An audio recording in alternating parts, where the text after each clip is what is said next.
நான் நடந்த போது பாதுகாத்தீரையா. மீண்டும் ஜீவனை கொடுத்து நீ என்னை வாழ வைத்தீரையா. மீண்டும் ஜீவனை கொடுத்து நீ என்னை வாழ வைத்தீரையா. நன்றி சொல்லாமல் இருக்கவே முடியாது பல நன்மை செய்த இயேசுவுக்கு.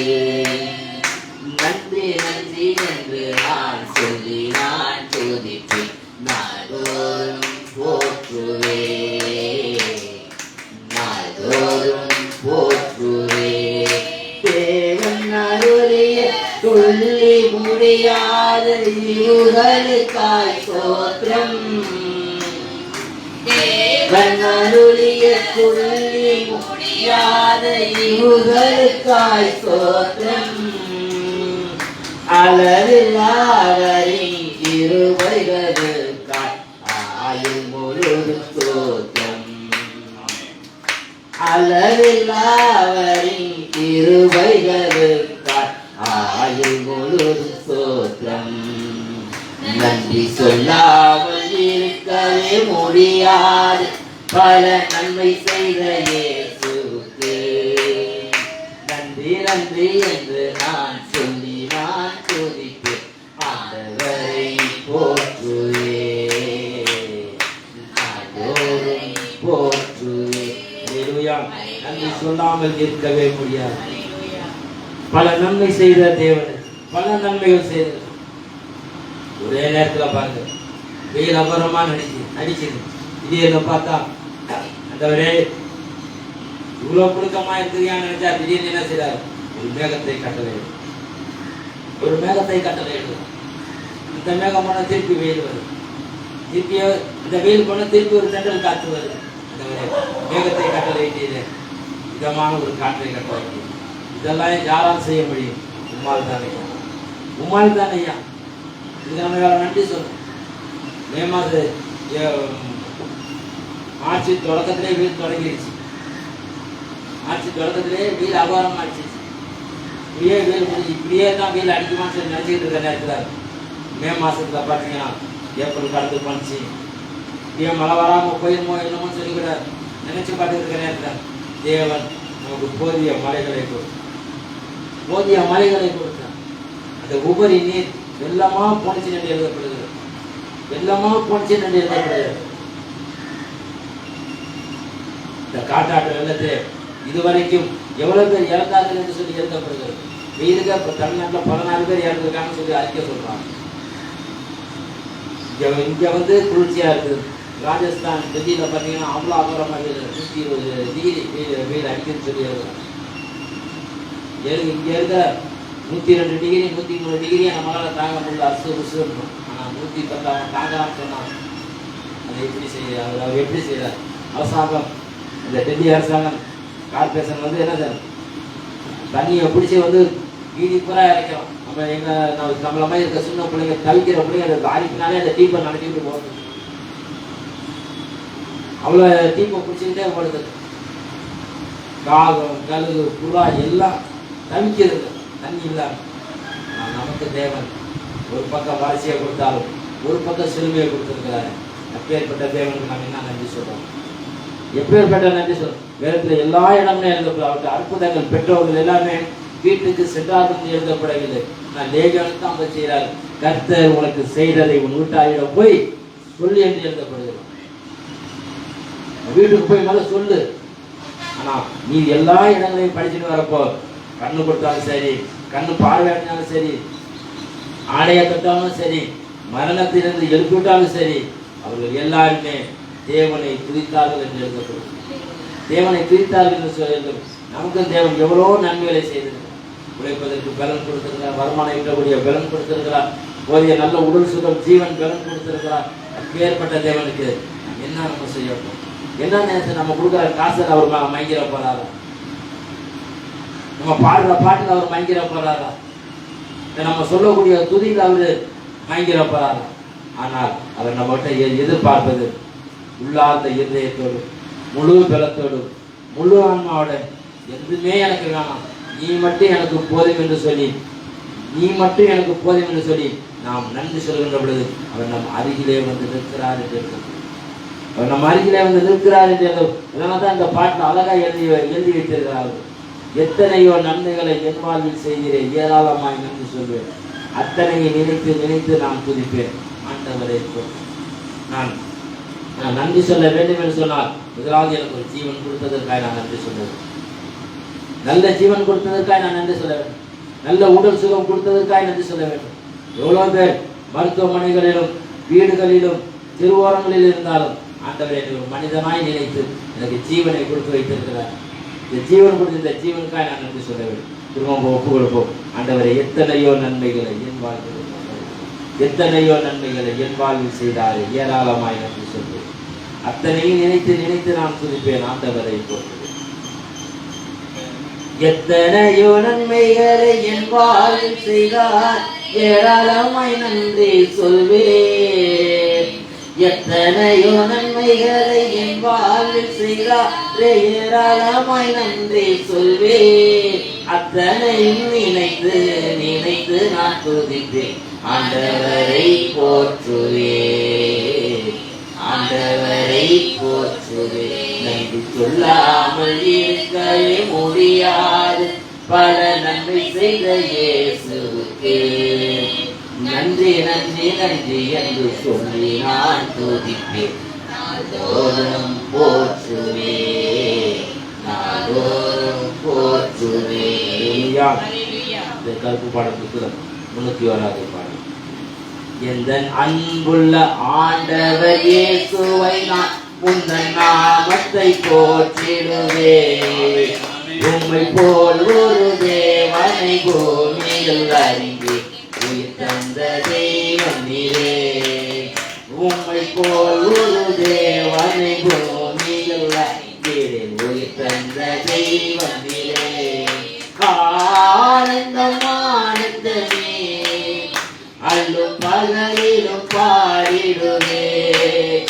ஆனந்தம் ஆனந்தமே அல்லும் பகலிலும் பாடிடுவே. இயேசுவே என்ற நாருயிரே, இயேசுவே என்ற நாருயிரே.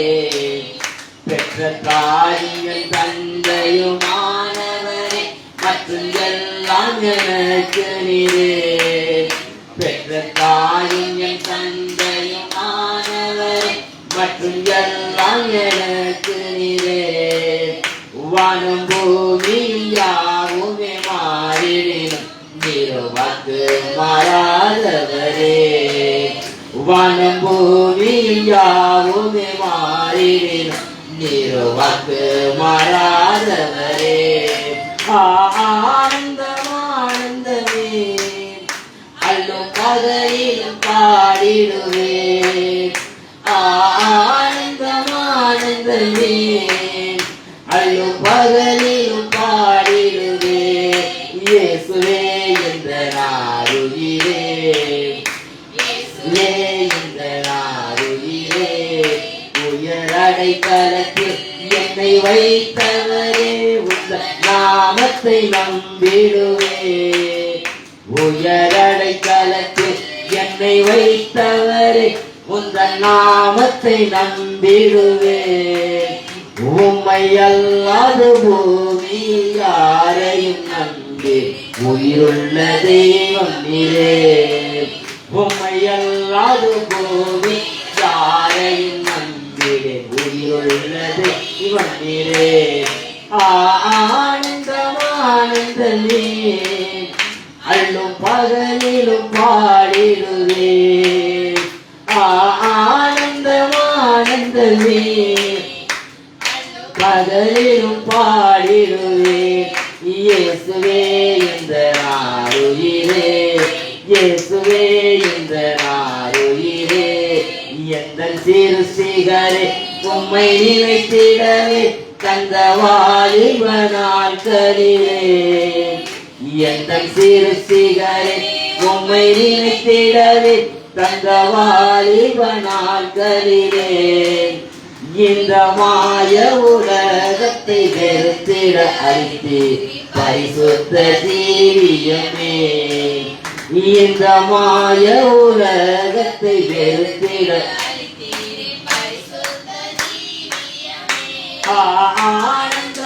ஆனந்தமே அல்லும் பகலிலும் பாடிடுவே. ஆனந்தமே அல்லும் பகலிலும் பாடிடுவே. இயேசுவே என்ற நாருயிரே, இயேசுவே என்ற நாருயிரே, என்ற அன்புள்ள ஆண்டவர் இயேசுவை நான் உங்கள் நாமத்தை போற்றிடுவேன். உம்மை போல் ஒரு தேவனை பூமியில் தந்த தெய்வனிலே. உம்மை போல் ஒரு தேவனை பூமியில் உயிர் தந்த தெய்வனிலே.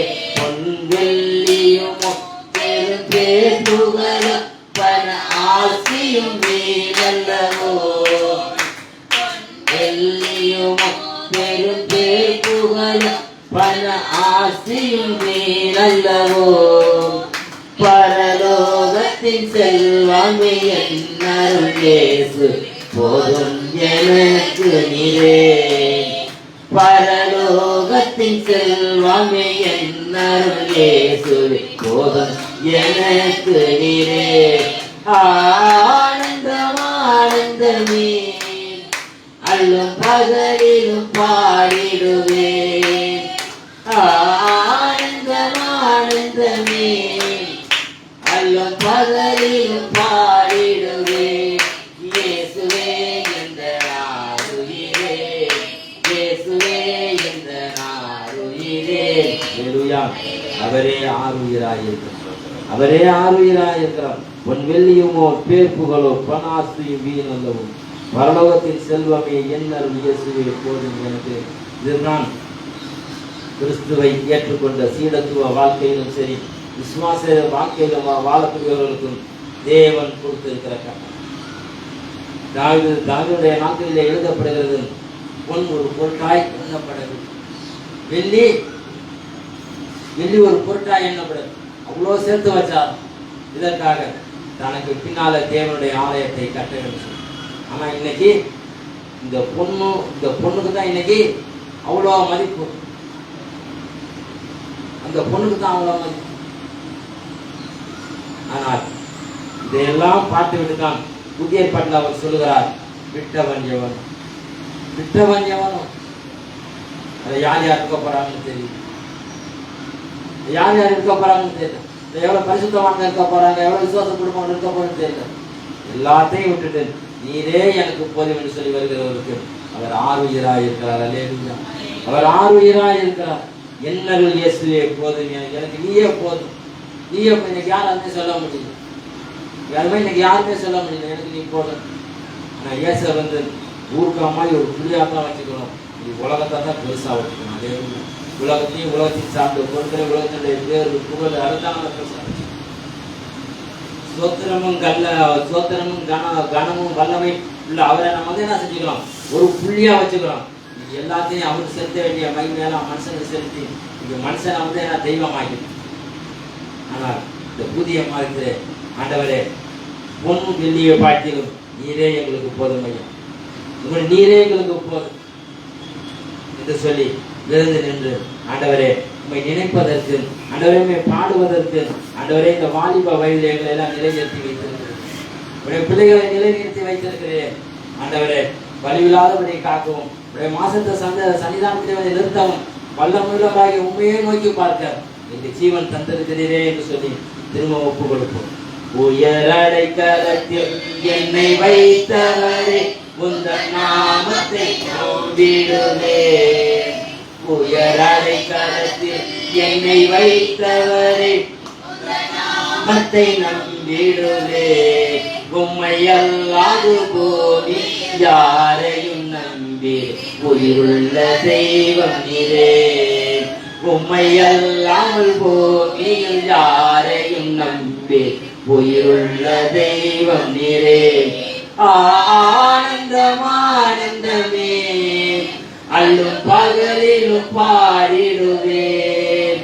ஆனந்தம் ஆனந்தமே, அல்லும் பகலிலும் பாடிடுவேன். இயேசுவே எந்தனார் உயிரே, இயேசுவே எந்தனார் உயிரே, எந்த சிருஷ்டிகரே உம்மை நினைத்திடவே தந்த வாலிப நாட்களிலே. சிருஷ்டிகரே உம்மை நினைத்திடவே தந்த வாலிப நாட்களிலே. இந்த மாய உலகத்தை வெறுத்திட அளித்தீர் பரிசுத்த ஜீவியமே. இந்த மாய உலகத்தை வெறுத்திட அளித்தீர் பரிசுத்த ஜீவியமே. ஆனந்தம் ஆனந்தமே, அல்லும் பகலிலும் பாடிடுவேன். ஆனந்தம் ஆனந்தமே, அல்லும் பகலிலும் பாடிடுவேன். இயேசுவே எந்தனார் உயிரே, இயேசுவே எந்தனார் உயிரே. நன்றி அப்பா. சோத்திரமையா. உலகத்திலே எவ்வளோ பேர் எப்படியே இருந்தாலும் ஆராதிக்கக்கூடியவங்க ஆராதிச்சிருக்காங்க. ஆராதனையிலே நாம் கலந்து கொண்டு தேவனை துதித்துக் கொண்டு, இயேசுவை துதித்துக் கொண்டு, பரிசுத்தாவை துதித்துக் கொண்டு இருப்போமானால் 5 மாதம் கழிந்து 6வது மாதத்திலே காலத்தில் தாராளமாக எப்படி இருக்கும்? வாழ்வா இருக்குமா, இல்லை மோசமா இருக்குமா? சிந்தனைகள் எல்லாத்துக்கும் நான் வேதம் சொல்லுகிறேன். நான் உன்னை என் கையில் வரைந்து வைத்திருக்கிறேன், உன்னை என் கையில் வரைந்து வைத்திருக்கிறேன். சும்மா சொல்லுங்க. வார்த்தை வார்த்தை பொன் போனது. அந்த பொன் போன வார்த்தை உன் மத்தியிலே இருக்கிறது. அந்த மத்தியிலே இருக்கிற வார்த்தையை நீ விசுவசிப்பாயா? நீ நம்புவாயா? ஒரு விஷயங்களை முடியும். 5வது மாதத்துக்காக எவ்வளவு கஷ்டங்கள் இருந்திருக்கலாம். லாபத்தோட கஷ்டத்தை அனுபவிச்சிருக்கலாம். பட்டினியா கூட இருந்திருக்கலாம். போட ட்ரெஸ் இல்லாம இருந்திருக்கலாம். ஒரு விஷயம் ஆண்டவரே, இவ்வளவு தரித்திரங்கள் எனக்கு கொடுத்திருக்கிறீரே, நன்றி ஐயா, நன்றி ஐயா. ஏன்னா அதுக்காக நான் ஆசைப்பட்டு நான் அடுத்தவங்க கையை நான் ஏற்காத அளவுக்கு என்னை வைத்திரே, அதுக்கு நன்றி சொல்லுவோமா? நன்றி ஐயா. பட்டினியா கருத்து ஐயா, தண்ணி இல்லாம தாகமா இருந்தேன். ஆண்டவரே சொல்லுவோமா? நான் எப்படி இருந்தேன்? 5வது மாதம் 31 நாள் எங்களுக்கு இரவும் பகல் ஜீவனை கொடுத்தீரே. எந்த வழிமுறை இல்லாம, எந்த வாழ்வு இல்லாம, எந்த பணத்து இல்லாம கொடுத்தீரேயா. அதுக்கு நாங்கள் என்ன தர போறோம்? மற்ற மாசம் வருங்க அந்த 31 நாள் ஜீவனை கொடுத்திருக்கிறோம். இந்த ஜீவனை கொடுத்த தேவனுக்கு என்ன செய்ய போற? ஜீவனை கொடுத்த தேவனுக்கு என்ன செய்ய போற? ஜீவன்ல நான் செத்தது. நான் செத்த செய்கிறோமா, உயிர் உள்ள தருகிறோமா? தேவனை ஆராதிக்கிறவன் ஜீவனுள்ள தேவன் என்று சொல்லப்படுகிறது. ஜீவனுள்ள தேவனை துதிக்கிறவன் ஜீவனுள்ள மனுஷன் என்று சொல்லப்படுகிறது. ஜீவனுள்ள மனுஷன் ஜீவனாய் வாழ்ந்து கொண்டிருக்கிறான் என்று சொல்லப்படுகிறது. ஒரு விசை கண்களை மூடிடும். 5வது நாள் எவ்வளோ கஷ்டங்கள், நஷ்டங்கள், எல்லாம் லாபம், நஷ்டம், சந்தோஷம் எல்லாத்துக்கும் கொடுத்ததுக்கு நன்றி ஐயா, கொடுத்ததுக்கு நன்றி. ஒரு விசை கண்களை மூடிடும். அந்த 31 நாள் மட்டும் நினைச்சு பாருங்க. இந்த வருஷம் 24 பிறந்துச்சு, இந்த பாதி மாசம் ஒடியாந்துருச்சு, பாதி நாள் ஒடியாந்துருச்சு. நான் பாதி நாள், உன்னுடைய வாழ்க்கை பாதி நாள்ல என்ன செஞ்சிருக்க? உன் பாதி நாள்ல என்ன செஞ்சிருக்க? கொஞ்சம் சிந்தித்து பாருங்க. ஆடம்பரத்தில் இருந்தோமா? அனாவசியமான வாழ்க்கையில இருந்தோமா? ஒரு விசை கண்களை மூடிடும். கண்களை ஏன் மூட சொல்றேன்? நான் தேவனோடு உறவாடுவதற்கு வெளிச்சம் இருந்தா கூட நம்மளுக்கு இதா இருக்கும். அதான் இயேசு இருட்டுல போய் ஜெபம் பண்ணாராம். ஒரு போக்கஸ் போட்டு அல்ல, கல்லெறி தூரத்துல போய் மரத்துக்கடியில உட்கார்ந்தப்ப வெளிச்சம் இருக்குமா? இறைவன் ஒளியாய் இருக்கிறார். நீ இருள இருக்கும் பொழுது அந்த ஒளி உனக்கு தெரியும். இந்த ஒளியிலே நீ வாசம் பண்ண. கண்களை மூடி, ஆண்டவரே எனக்கு ஒரு நல்ல சக்தியை கொடுத்திருக்கிறீரே, நல்ல புத்தியை கொடுத்திருக்கிறீரே, நல்ல செய்கையை கொடுத்திருக்கிறீரே, நான் இதுக்கு என்ன கைமாறு செய்ய போறேன்? என்ன கைமாறு செய்ய போறேன்? எவ்வளோ பேர் எவ்வளோ செய்யறாங்க. ஒன்னு செஞ்சா உடனே பதில் செஞ்சிடறோம். நான் உனக்கு என்ன பதில் செய்திருக்கிறேன்? ஒருவேளை சோறு போட்டா உங்களுக்கு அடுத்த வேலை சோறு போட்டுருவோம். ஆனா உனக்கு நான் என்னையா செஞ்சேன்? ஆனா இன்னைக்கு வரைக்கும் செஞ்சு கொண்டு இருக்கிறதே, 70 வயசு வரைக்கும் செஞ்சு கொண்டு இருக்கிறேன். நான் என்ன செஞ்சிருக்கிறேன்? சிந்தித்து பாருங்க, சிந்தித்து பாருங்க. நன்றி அப்பா, நன்றி அப்பா, நன்றி அப்பா. மகனாக தெரிந்து கொண்டே மறுபடி பிறக்க வைத்தே. சொல்லுமா, மகளாக தெரிந்து கொண்டே மறுபடி பிறக்க வைத்தே. ராஜாக்களும் நாங்களே, ஐயா ஆசாரியர்களும் நாங்களே. ராஜாக்களும் நாங்களே, ஐயா ஆசாரியர்களும் நாங்களே. உம்மை ஆராதிக்கின்றோம், ஆர்ப்பரிக்கின்றோம், அன்பு செய்கின்றோம். உம்மை ஆராதிக்கின்றோம், ஆர்ப்பரிக்கின்றோம், அன்பு செய்கின்றோம். பிதாவே ஆராதிக்கின்றோம், இயேசுவே ஆர்ப்பரிக்கின்றோம், ஆவியானவரே அன்பு செய்கின்றோம். எங்கள் ஆவியானவரே அன்பு செய்கின்றோம். பரிசுத்த பரிசுத்தரே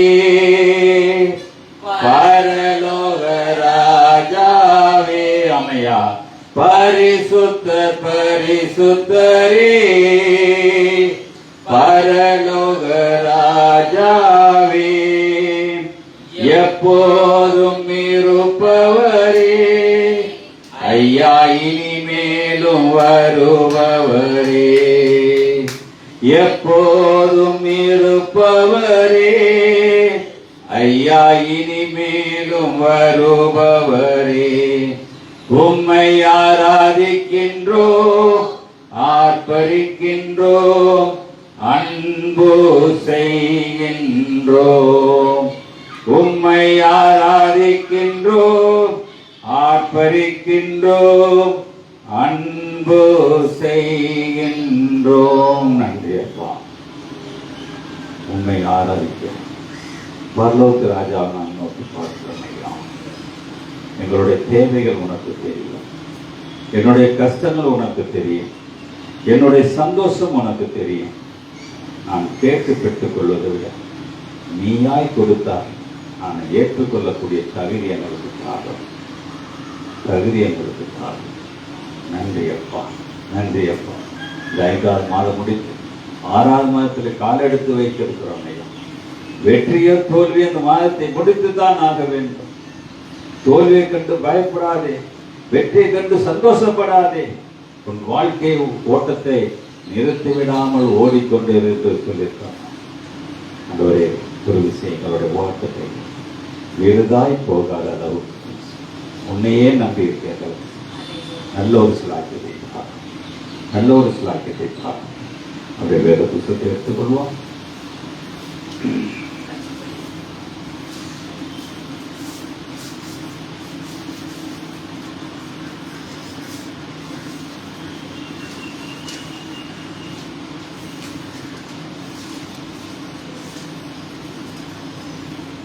எசேக்கியேல் புத்தகம்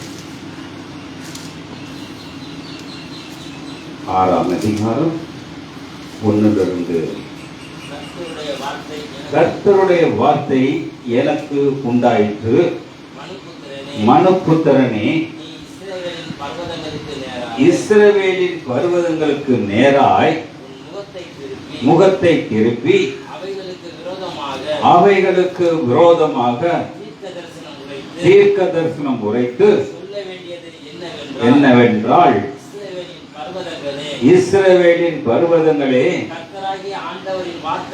கேளுங்கள், ஆண்டவர் பர்வதங்களையும் குன்றுகளையும் ஓடைகளையும் பள்ளத்தாக்குகளையும் நோக்கி, இதோ உங்கள் மேல் நான் வரப்பண்ணி அழித்து போடுவேன். உங்கள் பலிபீடங்கள் பாழாக்கப்பட்டு சிலைகள் தகர்க்கப்படும். கொலை பண்ணுகிறவர்களை விக்கிரங்களுக்கு முன்பாக விலப்பண்ணுவேன். புத்திரருடைய பிரேதங்களை விக்கிரங்களுக்கு கிடக்க பண்ணி சுற்றிலும் பண்ணுவேன். நிர்மூலமும் பாழாகும்படியாகவும் நரகலான விக்கிரங்களை தகர்த்தப்பட்டு ஓய்ந்து வெட்டுண்டு படிக்கும் உள்ள நிர்மூலமும் பாழுமாகும். கொலை செய்யப்பட்டவர்கள் நடுவில் விழுவார்கள். அறிந்து கொள்வேன். படும் பொழுது தப்புவோரை வைப்பேன். சோரம் போகிற இருதயத்தை குறித்து நரகலான விக்கிரங்களுக்கு பின்னே கண்களை குறித்தும் மடிவானேன் என்று தப்பி போன புறஜாதிக்குள்ளே என்னை நினைத்து அருவருப்புகளிலும் நிமித்தம் வெறுத்து தீங்கையெல்லாம் நேரிட பண்ணுவேன் என்று அறிந்து கொள்வார்களாக. என்னவென்றால், நீ கையில் அடித்து தட்டி வம்சத்தாருடைய நிமித்தமும் என்று சொல். பட்டயத்தாலும் பஞ்சத்தாலும் கொள்ளை நோயாலும் விழுவார்கள். தூரத்தில் இருக்கிறவன் சாவான், சமீபத்தில் இருக்கிறவன் பட்டயத்தால் விழுவான். மீதியாய் இருந்து பெறப்பட்டவன் பஞ்சத்தால் சாவான். அவர்களில் தீர்த்துக் கொள்வேன்.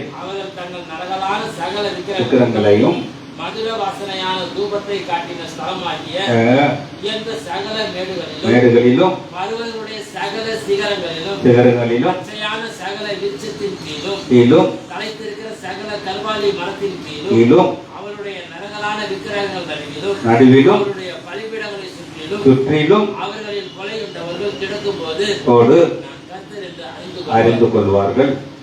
கையை அவருக்கு விரோதமாய் நீட்டி அவருடைய எல்லா வாசஸ்தலங்களிலும் உள்ள தேசத்தை அழித்து அதை துப்லாத்தின் வனாந்தரத்தை பார்க்கிலும் அதிகமாய் பாழாக்குவேன்.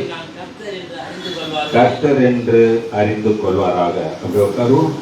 ஆண்டவர் காலையிலே எனக்கு கொடுத்த வசனம் அல்ல, தேவனுடைய வார்த்தை எடுத்த பொழுது முதல் வார்த்தை சொல்லுகிறது, கர்த்தருடைய வார்த்தை எனக்கு உண்டாயிற்று, மனுபுத்திரரே, நீ இஸ்ரவேல் பர்வதங்களுக்கு நேராக. நம்ம படிக்கும்போது பார்த்தாக்க மற்றவங்களை நம்ம நினைச்சிட்டு இருக்கோம். யாரை நினைச்சிட்டு இருக்கோம்? இந்துக்கள், முஸ்லீம், மாற்றான், அவங்கள நினைச்சிட்டு இருக்கோம். இது முழுக்க முழுக்க வேதத்துல 90% சபைக்காரங்களுக்கு தான் எழுதப்பட்டிருக்கு. சபைக்கு போறவங்க, ஆண்டவரை ஏத்துக்கிட்டவங்க, ஆண்டவரோட இருக்கிறவங்களுக்கு தான் இந்த பைபிள்ல முக்காவாசி வார்த்தை இருக்கிறது. ஆனா நாம் இந்த முக்காவாசி வார்த்தையை அடுத்தவன்கிட்ட திரிச்சிட்டு இருக்கோம். அந்த மதம் சரியில்லை, இந்த மதம் சரியில்லை, ஆனா இவன் ஒழுங்குங்கிற மாதிரி. அதனால அவர் சொல்றாரு, இஸ்ரவேல் ஜனங்களுக்காக சொல்லக்கூடிய ஒரு வார்த்தை. அப்ப இஸ்ரவேலுடைய வார்த்தை எப்படி இருக்குது? அப்ப நான் இஸ்ரவேலா மாற்றானா? ஒரு திருவிருந்து எடுக்கிறவன், ஒரு ஞானஸ்தானம் எடுத்தவன், ஒரு சபையில உட்கார்ந்து இருக்கவன், அதை மேய்க்கிறவன், அதை உட்கார்ந்து பார்த்துக்கிறவன், நம்ம மூப்பரு சாப்பரு எல்லாத்துக்குமே யாரு? இஸ்ரவேல் வம்சத்தாரா இருக்கிறாங்க. ஆனா இவங்களுக்கு தான் அந்த சத்தியத்தை சொல்றாங்க. ஏன்னா சத்தியம் சரியா போல. தம்பி கூட சொன்னார், அந்த 2000 பிசாசு பிடிச்சவன் போய் வீட்டுக்கு போய் சத்தியத்தை சொல்ல சொன்னார்.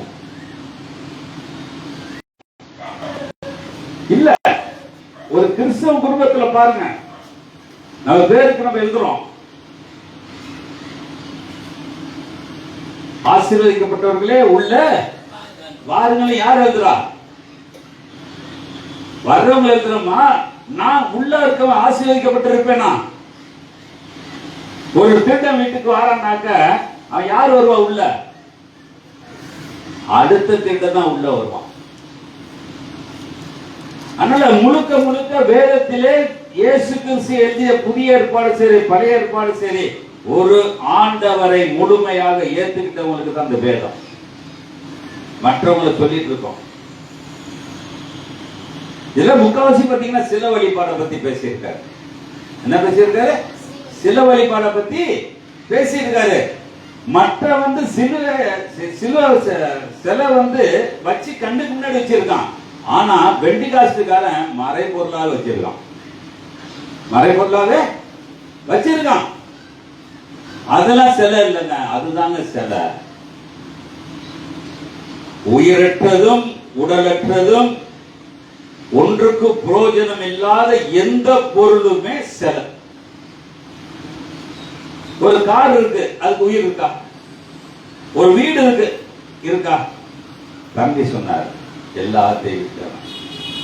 எல்லாத்தையும் விட்ட ஒரு இஸ்ரவேல் ஜனமா இருந்தா அவன் எல்லாத்தையும் விட்டவனாக இருக்க வேண்டும். இதுக்குதான் இயேசு சொன்னாரு, பேதுரு வந்து தேவாலயம் இடிக்க போறாங்களே என்று சொல்லும் பொழுது அது எப்பயா நடக்கும்? அதுக்கு சொல்றாரு, பஞ்சங்களும் கொள்ளை நோய்களும் வரும். யாருக்கு வரும்? குடும்பத்துக்கு தான் வரும். மற்றவங்க வந்து யாருக்கு தெரியாதுங்க. ஆனா இஸ்ரவேல் குடும்பத்துக்கு வந்தா உனக்கு மட்டுமல்ல, உன்னை நம்பி இருந்த இயேசுவுக்கும் பிதாவுக்கும் நீ சாட்சி கொடுத்தாக வேண்டும். என்னுடைய சந்ததி சாட்சி அல்ல, என்னுடைய பிள்ளைகள் சாட்சி அல்ல, என்னுடைய பேத்திகள் சாட்சி அல்ல, ஆனால் நான் சாட்சியா இருக்க வேண்டுமானால் பிதாவானவருக்கும் இயேசுவுக்கும் பரிசுத்த ஆவிக்கு நான் சாட்சியா இருக்க வேண்டும். இருப்போமா? இருக்கிறோமா? அப்ப நம்மளுக்கு இவ்வளவு காரியம் இருக்கிறது, இவ்வளவு சிரமங்கள் இருக்கிறது. அல்ல சொல்றாரு, 12வது வசனம் சொல்றாரு, தூரத்தில் இருக்கிறவன் கொள்ளை நோயினால் சாவான். யாருங்க? நம்ம பிள்ளைங்க வெளிநாட்டுல போய் வேலை செய்து பார்த்தீங்களா? யாரு? கிறிஸ்தவ பிள்ளைங்க, பெண்டிகாஸ்ட் பிள்ளைங்க எங்க வேலை செய்து? எனக்கு பாரியில இருந்து சில பாஸ்டர் எல்லாம் கேட்டீங்கன்னா சொல்லுவாங்க, எனக்கு பாரியில இருந்து இங்க உள்ள சபைக்காரர் அங்க இருக்கனால எனக்கு மாசம் மாசம் தசம் பாகம் அனுப்பிட்டு இருக்காரு. அவனுக்கு என்ன வருமா? கொள்ளை நோய் வரும். நல்லா கேட்டுக்கோங்க. என்னுடைய குடும்பத்திலிருந்து வெளியூர்ல போய் வேலை செஞ்சா அவனுக்கு என்ன வரும்? கொள்ளை நோய் வரும். ஆனா வீட்டுல இருக்கவனுக்கு பட்டயத்தால சாக போறான். வீட்டுல இருக்க அங்க சாக போறான். மேவசத்திலே போட்டு பாருங்க, கர்த்தராகி ஆண்டவர் சொல்லுகிறது என்னவென்றால், நீ உன் கையில் என்ன சொல்றாரு? இது ஏற்கனவே சொல்லியிருக்காரு புதிய ஏற்பாட்டுல. நீ ஒரு பட்டணத்துல போய் சத்தியத்தை சொல்லு, இல்லைன்னா உன் சட்டையில இருக்கிறதும் உன் கையில இருக்குது காலில் இருக்க மண்ணை உதறிட்டு வந்துரு. அதுதான் இங்க எழுதி இருக்கிறார். ஒண்ணும் மாற்றம் இல்ல, எல்லாமே வேதத்துக்குள்ள இருக்குது. ஆனா படிச்சு நம்மளுக்கு புரிஞ்சுக்கிறதுக்கு அவன் கையை தட்டு காலை தட்டிட்டு வந்து இருக்கிறாரு. எசேக்கியா பார்த்து என்ன சொல்றாரு? அந்த பட்டணத்துக்கு நேரிட போறது அவன் அர்த்தம் சொல்றாரு. படிங்க.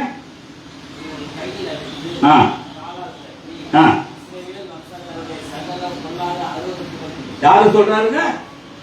இஸ்ரவேல் வம்சம். அந்த பெட்டிகாசுக்காரன், சிஎஸ்ஐ காரன், ஆர்சி காரன் எல்லாம் ஒரு யோகியனா. நான் ஒரு வாட்ஸ்அப்ல ஒரு சாங் சொல்றாரு, நல்ல நேரம் கெட்ட நேரம் பார்க்கலாமா. ஒரு சாமியார் பேசுறாரு, நல்ல நேரம் கெட்ட நேரம் பார்க்கலன்னா நீ வீடு வீடா போய் என்ன செஞ்சிருக்கலாம்? மாத்திருக்கலாம், மாத்திருக்க கூடாதா? இல்ல உன் பேச்சு அந்த ஆர்சி மக்கள் கேட்டாங்களா? ஒருத்தர் கேட்டிருக்கலாம். ஏன்னா நான் நேற்று அதை பார்த்தப்பதான் சொன்னேன், தவசு காலத்துல 40 நாள் 40 கல்யாணம் நடத்தணும். என்ன நடத்தணும்? தவசு காலத்துல 40 நாள் 40 கல்யாணம் நடத்து. ஆண்டவர் செத்து போயிட்டாரு. எங்க செத்தாரு? உயிரா இருக்காரு. அது சந்தோஷப்பட்டு ஒரு கல்யாணத்தை நடத்து. கால நேரத்தை பார்க்காத. செவ்வாய்க்கிழமை வைக்க மாட்டான், சனிக்கிழமை வைக்க மாட்டான், ஞாயிற்றுக்கிழமையா தான் அவனுக்கு ரெஸ்டா இருக்க. எப்பயோ அப்பதான் என்ன செய்வான்? நம்மள கெடுக்கிறதுக்கு தான். ஏனென்றால் ரீசெண்டா போன வாரம் ஒரு கல்யாணம், பெட்டிகாசு தான், ஞானஸ்தானம் எடுத்தவன் தான். எங்க போயிட்டா? உள்ளங்குள்ள இந்துக்குள்ளேயே போயிட்டான். நான் மாத்திடுவேன், நான் மாறிடுவேன். ஒரு காலத்திலையும் முடியாதுங்க. அப்படிப்பட்ட மாத்திரை இயேசுவாலே முடியாது. என்ன செய்ய? 3 வருஷத்துல துண்ட காணா துணிய காணான்னு போயிட்டாரு. நீ குடும்ப சூழ்நிலை எப்படி இருக்கும்? அதுக்கு எனக்கு முழுசா எனக்கு அழைப்பு கொடுத்தான். ஆனா எனக்கு அந்த போட்டால இருந்து எல்லாம் பாக்குறது பாத்தீங்கன்னா அப்படியே ஃபுல்லா இந்துஸ். உங்களுக்கு தெரியும் அந்த பையன். ஆனா இன்னைக்கு ஏன் சொல்றேன்னா அந்த மனசு வேதனையா இருக்கு. இன்னைக்கு யார் திருந்தல? இஸ்ரவேல் குடும்பத்தாரு திருந்தலங்க. ஆனா எல்லாம் நடிக்கிறாங்க. அது நடிக்கிறதுக்கு ஆடுறதுக்கு வெள்ளை புடவை கட்டிட்டு கருப்பு புடவை கட்டிட்டு போய் நிக்கிறாங்க, பொம்பளைல இருந்து ஆம்பளை வரைக்கும். ஆனால் இன்னைக்கு சத்தியங்கள் சரியா போலனா பட்டயம் உன் வீட்டுல வந்து நிற்கும், கொள்ளை நோய் உன் வீட்டுல வந்து இருக்கும், சாவு வாசல்ல படுத்து கிடக்கும். அது எப்படி சாவு இருக்குமா? 6வது வசனம் 5வது வசனம் சொல்றாரு, நான் இப்பொழுது பிரேதங்களை அவருடைய நரகலான விக்கிரகங்களுக்கு முன்பாக கிடக்க பண்ணுவார்.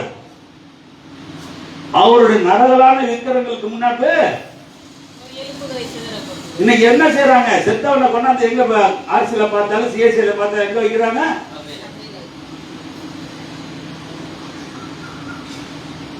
அன்னைக்கே எழுதி வச்சிருக்காங்க. இன்னும் இவங்களே இன்னும் மாறல. செத்தவன் நேர கல்றை கூட்டு போயிருக்காங்களா? இல்ல. ஆனா நம்ம பெண்டிகாசுக்காரன் என்ன செய்வான்? அங்க தூக்கிட்டு போய் பைபிள் வச்சு நிற்பான். எங்க நிற்பான்? கல்றையில. செத்தவனை தொட்டா தீத்து மற்றா தீத்து ஒரு எல்லாம் இருக்குது. ஆனா இவன் பைபிளை தூக்கிட்டு போய் அங்கதான் லாக்கியாமா ஒரு சத்தியத்தை பேசுறான். நானும் பேசியவன். நான் ஒண்ணு இப்போ ஞானங்கள் எனக்கு அல்ல. அன்னைக்கு தெரியல, அன்னைக்கு தெரியல. எங்கெங்க இந்த பைபிள் போகணும்? அங்கங்க போகணும். இருதயத்துக்கு போக வேண்டியத குழிக்குள்ள போறதுக்கு சொல்லலாமா? சொல்லலாமா? அப்ப சத்தியங்கிறது ரொம்ப கஷ்டமான ஒரு வார்த்தை. இதை ஆக்கியிருக்காங்க. எதுக்குன்னா அவர்களுடைய சுயமரியாதையும் சுய பலனும் சுய வாழ்க்கையும் சுயமா இருப்பதற்காக ஜனங்களை அப்படியே மாத்திருக்காங்க. என்னுடைய செய்தி ஏன் பார்க்க மாட்டேங்கிறாங்க? எல்லாமே எப்படி இருக்கும்?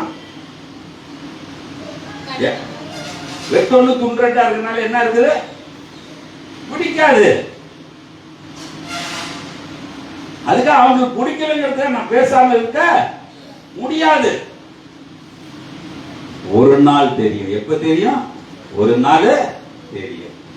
எப்ப தெரியும்னா 7வது வசனம் அதுக்கு பதில் கொடுத்திருக்காரு. 23 படிக்க 7 அப்படியே 7:23. ஒரு சங்கிலியை பண்ணி வை,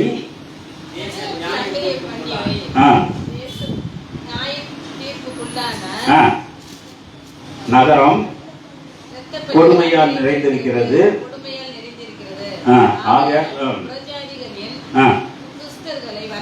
வரப்பண்ணுவே. யாருடைய வீடுகள்? மாற்றான் வந்து கிறிஸ்தவ வீடுல புடுங்க போறோம். நம்ம வீட்டுல யாரு விட்ட போகுது? விட்டுலாமா? விட்டுலாமா? விட முடியுமா? வேதத்துல ஒரு நாள் கூட மாற்ற முடியாதுங்க. ரீசெண்டா ஒரு ஆக்சிடென்ட் கேள்விப்பட்டீங்க. இங்க கோயிலுக்கு போயிட்டு வரும் பொழுது அவர் தான் டிரைவர் ஓட்டினாராம். கொண்டாட்டி பக்கத்தில் இருக்கிறது ஸ்பாட்டை விட்டு 3 பேர், அதில் ஒரு பொம்பளை பிள்ளை ஆஸ்பத்திரி போனோன்னே அது இறந்துச்சு. ஒரு குடும்பத்தில் டோட்டலா இது ஒரு சம்பவமா இருந்தாலும் அவனுக்குள்ள சொத்து என்ன இருக்குன்னு எனக்கு தெரியாது. அந்த சொத்துக்கு யாருக்கு போய் சேரும்? அந்த சொத்து யாருக்கு போய் சேரும்? அவங்க இனத்துக்கு தான் போய் சேரும் முடிஞ்சு அந்த குடும்பத்துக்கு வராது. இது மாதிரி தாங்க. என்னை பழி வாங்கிட்டாருன்னா என் வீடு வாசல் எல்லாம் யாருக்கு போவோம்? மாற்றான் வந்து உட்காந்துக்கும். அவர்தான் இல்லையா, நீ ஏன் வர? அவருடைய ஃப்ரெண்டு நான் தான் பார்த்துக்கணும் போகணும் வந்து உட்காந்துக்கணும். நான் சுதந்திரவாதியாய் மாறுறேன். அண்ணா சொல்றாரு. அடுத்தது படி மாட்டே. ஆகையால் புறஜாதிக்கு துஷ்டர்கள் வர பண்ணுவேன், வீடுகளை சுதந்திரித்துக் கொள்வார்கள்.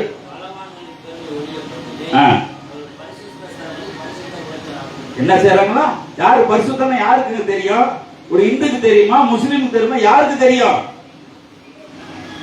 ஒரு நல்ல முழுக்க முழுக்க கிறிஸ்தவனா இருந்தானாக்க அவனுக்கு பரிசுத்தம்ங்கிறது தெரியும்.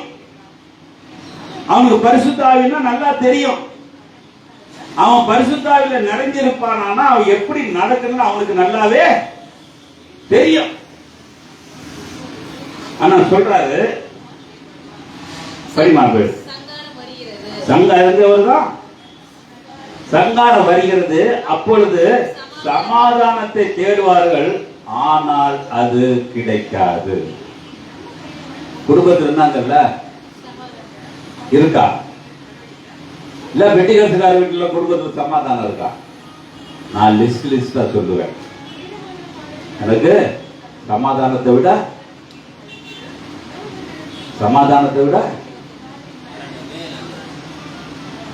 நான் ஏன் இருக்கணும்ல நினைச்சது உண்டு. காரணம் சமாதானத்தை தேடிப்பார். அதனால சொன்னாரு, இந்த சமாதானம் இல்லடா, என்னுடைய சமாதானத்தை வைத்து போகிறேன் என்று சொன்னார். என்ன சொன்னாரு? நல்ல அழகா சொன்னாரு. 14ஆம் அதிகாரத்துல சொல்றாரு, உலகம் தரக்கூடிய முடிகிற மாதிரி அல்ல, உலகத்துக்கு மேல அப்பால் ராஜாதி ராஜாவுடைய சமாதானம் நம்மளுக்கு வேண்டுமா? ராஜாதி ராஜாவுடைய சமாதானத்துல நான் எப்படி வாசம் பண்ண போறேன்? நான் ராஜாட்ட போன எப்படி இருக்கணும் முன்னாடி தெரியுமா? ராஜாட்ட போற எப்படி இருக்கும்? எப்படி இருக்கும்? லாசரு என்ற ஒரு மனிதனும் பணக்காரன் என்ற ஒரு மனிதனும் இறந்து போன லாசர் என்ன ட்ரெஸ் போட்டிருப்பான்? பிச்சைக்காரன் என்ன ட்ரெஸ் போட்டிருப்பான்? சொல்லுங்க பாப்போம். நரகத்துல போறவன் அவன் ஆட ஆரம்பத்தோட இருக்கவன் ஆட ஆரம்பத்தோட நரகத்துல இருப்பான். அசிங்கமா இருக்கிறவன அவரை பரிசுத்தமாய் கொண்டு வச்சிருப்பான். அபிரகாம் மடியில எப்படி இருந்திருப்பான்? அப்ப நான் பரிசுத்தமாய் போக வேண்டுமா? என்னுடைய வாழ்க்கை எப்படி இருக்கிறது? என்னுடைய சிந்தைகள் எப்படி இருக்கிறது? அண்ணா சொல்றாரு, அல்ல 9வது சொல்றாரு, என்னை விட்டு சோரம் போற இருதயம். நம்மள்ட்ட என்ன இருக்குதுங்க? என்ன இருதயம் இருக்கிறது? சோரம் போற இருதயத்தை புருஷனை வச்சிருக்கிறோம், பிள்ளைய வச்சிருக்கிறோம், பொண்டாட்டி வச்சிருக்கோம், எல்லாத்தையும் எங்க வச்சிருக்கோம்? எந்த இருதயத்தில் வச்சிருக்கோம்? படிமா, அது படிக்குமா? என்னை விட்டு சோரம் போகிற இருதயத்தை குறித்து தாங்கள் நரகலான விக்கிரங்களுக்கு பின்னாலே போனாங்களா? ஐயோ, நம்மள எங்க போறோம்? நம்ம எப்படி போனோம்? வேதம் தெளிவாக சொல்லிக் கொண்டு இருந்தாங்க. இன்னைக்கு ஆண்டவர் நல்ல ஒரு வார்த்தைகளை கொடுத்திருக்கிறார். அவர் சொல்றாரு, 14 வருஷம் சொல்லுகிறது, அவர்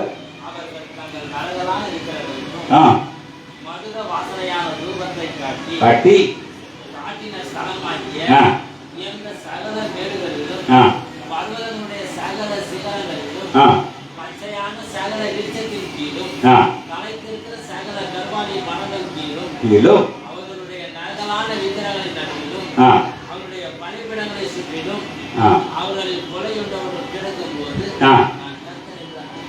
எங்க போட்டு வெட்டுவாரு. அவை எதை வச்சு வேட்டினானோ அதே இடத்துல தேவன் என்ன செய்வாரு? சங்காரம் பண்ண போறாரு. அந்த இடத்துல நான் இருப்பேன். இந்த இடம் பரிசுத்தமா இருந்தா நான் சங்காரமாக முடியாது. இந்த இடம் பரிசுத்தம் இல்லைன்னா இங்க நான் சங்காரமா ஆகிதான் ஆகணும்.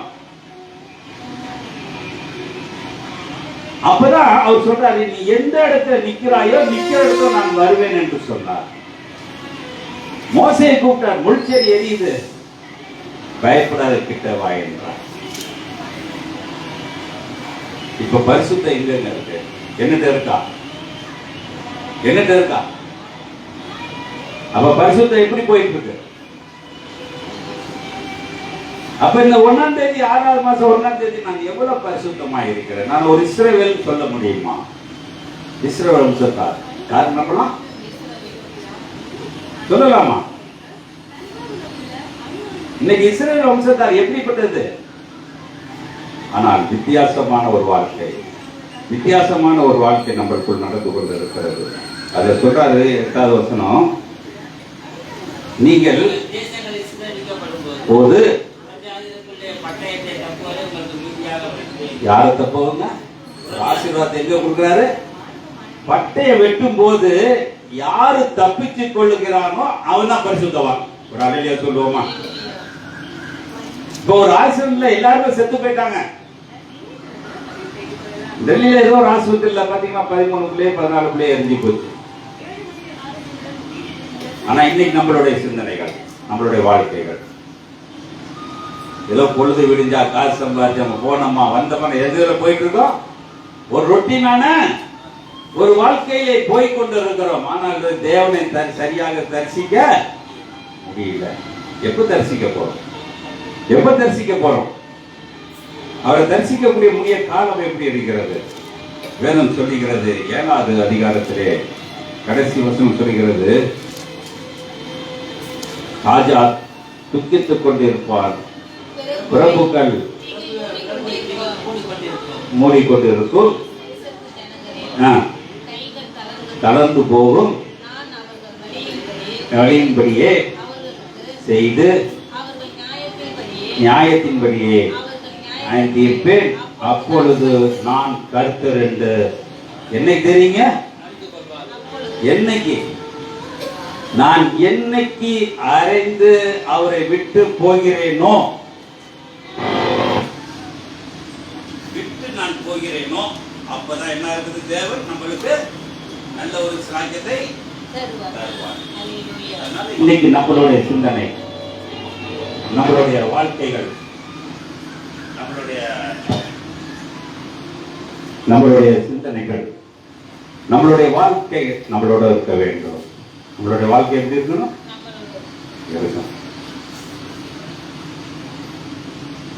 இப்ப நான் இஸ்ரவேல் ஜனங்களா இல்ல மாற்றான் ஜனங்களா? இஸ்ரவேல் ஜனங்களா மாற்றான் ஜனங்களா?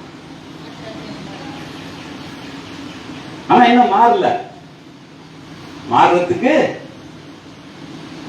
என்ன வழி தெரியல. ஆனால் தெரியும். எப்ப தெரியும்? எப்ப தெரியும்? செத்து பாறையில தூக்கிட்டு போகும்போது. இப்போ பாட்டு அழுதுக்கு போற மாதிரியே பாட்டு என்ன செஞ்சுட்டான்? வண்டியிலேயே செட் பண்ணிட்டான். அது பாட்டு பாட்டு பாடி போயிடு. சொல்றார், மகனாக தெரிந்து கொண்டே மறுபடி பிறக்க வைத்தே, மகளாக தெரிந்து கொண்டே மறுபடி பிறக்க வைத்தே, ராஜாக்களும் நாங்களே, ஐயா ஆசாரியர்களும் நாங்களே. இது இஸ்ரவேலுக்காக எழுதப்பட்ட பாட்டு. பிதாவே ஆராதிக்கின்றோம், இயேசுவே ஆர்ப்பரிக்கின்றோம், ஆவியானவரே அன்பு செய்கின்றோம், எங்கள் ஆவியானவரே அன்பு செய்கின்றோம், சகலமும் படைத்தவரே சர்வ வல்லவரே, சகலமும் படைத்தவரே சர்வ வல்லவரே, மகிமைக்கு பாத்திரரே, ஐயா மங்காத பிரகாசமே, மகிமைக்கு பாத்திரரே, ஐயா மங்காத பிரகாசமே, உம்மை ஆராதிக்கின்றோம், ஆர்ப்பரிக்கின்றோம், அன்பு செய்கின்றோம், உம்மை ஆராதிக்கின்றோம், ஆர்ப்பரிக்கின்றோம், அன்பு செய்கின்றோம், பிதாவே ஆராதிக்கின்றோம், இயேசுவே ஆர்ப்பரிக்கின்றோம், ஆவியானவரே அன்பு செய்கின்றோம். நான் இஸ்ரவேல் ஜனம்னா என்னுடைய தகப்பன் யாக்கோபாய், இஸ்ரவேலின் தகப்பன் யாக்கோபாய் இருக்கிறார். 12 கோத்திரம். இந்த 12 கோத்திரம் யாரு? அதுல ஒரு கோத்திரம் நான் இருக்கிறேன். நன்றி அப்பா, நன்றி நன்றி நன்றி நன்றி.